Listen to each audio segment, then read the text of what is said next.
ગામના લોકો દ્વારા અનેક રજૂઆતો છતાં કોઈ નક્કર કામગીરી ન થતા દર વર્ષે ચોમાસામાં આ જ સ્થિતિનું નિર્માણ થાય છે. ભાવનગરમાં પણ રોડના કારણે મોતનો મલાજો ન જળવાયો.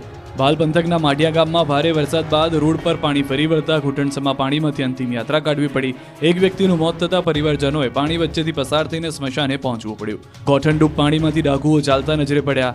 આ રીતે જીવતા જીવત તો રોડનું સુખ ન મળ્યું, પરંતુ મર્યા બાદ પણ ન મળ્યું સારા રસ્તાનું સુખ. અમદાવાદના ખરેરા નદીમાં તણાઈ ગયેલ વાહન ચાલકનો 24 કલાક બાદ મૃતદેહ મળી આવ્યો. ભારે વરસાદના લીધે વાગલધરા નજીકથી પસાર થતી ખરેરા નદીના પુલ પર પાણી ફરી વળ્યા હતા. પુલ પર પાણી પસાર થઈ રહ્યું હોવા છતાં ચાલકે જીવને જોખમમાં મૂકી નદીના વહેતા પાણીમાંથી વાહન પસાર કરવા પ્રયાસ કર્યો હતો. તે સમયે વાહન સાથે તણાઈ ગયો હતો. વહીવટી તંત્રને જાણ થતાં જ તંત્રની ટીમો દોડતી થઈ હતી. એનડીઆરએફ, ફાયર બ્રિગેડ અને સ્થાનિક તરવૈયાઓએ ભારે જહેમત બાદ વાહન ચાલકનો મૃતદેહ શોધી કાઢ્યો હતો. મળતી માહિતી મુજબ મૃતક સ્કૂલ વાહન ચલાવે છે. બાળકોને ઘરે મૂકીને પરત ફરી રહ્યો હતો. તે સમયે બની હતી ઘટના. હાલ વાહન સાથે મૃતદેહ પણ મળી આવતા સમગ્ર વિસ્તારમાં ગમગીનીનો માહોલ છવાયો હતો.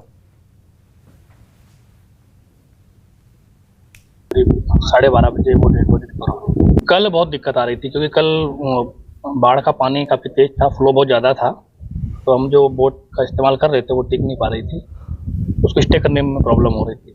तो कल थोड़ी दिक्कत थी, लेकिन आज सुबह हम लोग आए तो पानी 3-4 फीट कम हो गया था और हम लोगों को हमने मैन्युअली भी सर्च किया और फिर हमने जब लास्ट में सारे प्रयास विफल हो गए तो हमने डीप डाइविंग सेट का इस्तेमाल किया, उसमें फिर वो गाड़ी मिल गई।